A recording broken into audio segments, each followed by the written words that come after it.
미국 증시의 생생한 소식을 현지에서 직접 전해드립니다. 특파원 라이브 시간입니다. 미국의 고용시장이 진정되고 있다는 신호가 나왔습니다. 구인 건수, 구인 규모가 하락하고 있는 걸로 나타났는데요. 자세한 내용 김용갑 특파원 연결해서 알아보도록 하겠습니다. 네, 김용갑 특파원. 미국의 7월 구인 규모에 대해서 자세히 전해주시죠.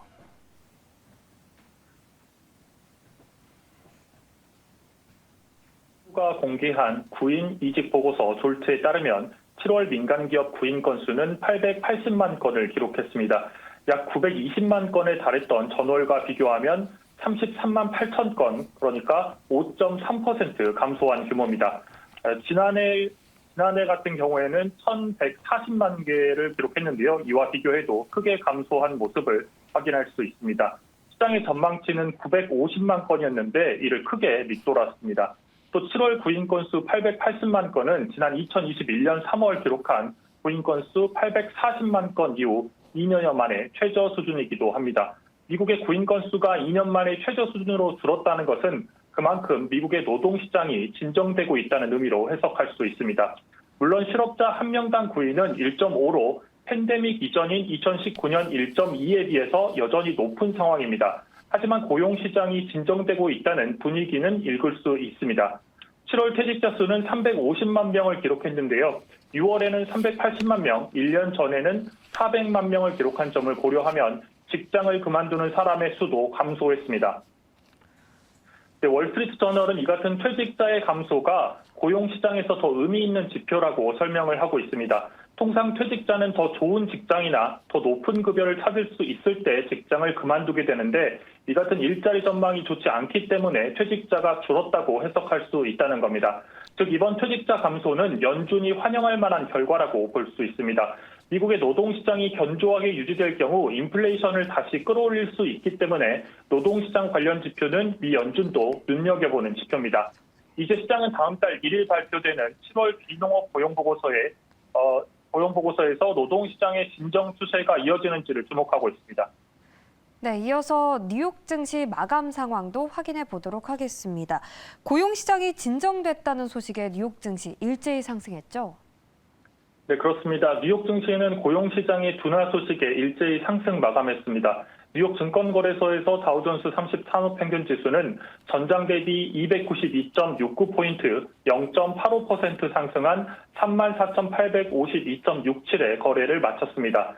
대형주 중심의 S&P 500지수는 64.32포인트, 1.45% 상승한 4,497.63에 기술주 중심의 나스닥 지수는 238.63포인트, 1.74% 상승한 13,943.76의 장을 마감했습니다. 고용시장 둔화 소식에 기술주들의 랠리가 다시 시작됐습니다. 테슬라가 7% 넘게 올랐고 애플과 인텔도 2% 넘게 상승했습니다. 엔비디아는 4% 넘게 상승하며 사상 최고치로 마감했습니다. 엔비디아의 시가총액은 1조 2천억 달러를 기록했습니다. 통신업체들의 주가도 일제히 올랐습니다. 통신업체 AT&T는 4% 가까이 올랐고 버라이전도 3% 넘게 상승했습니다. 이는 CT가 해당 통신업체들에 대한 투자 의견을 중립에서 매수로 상향하면서 주가가 올랐기 때문입니다.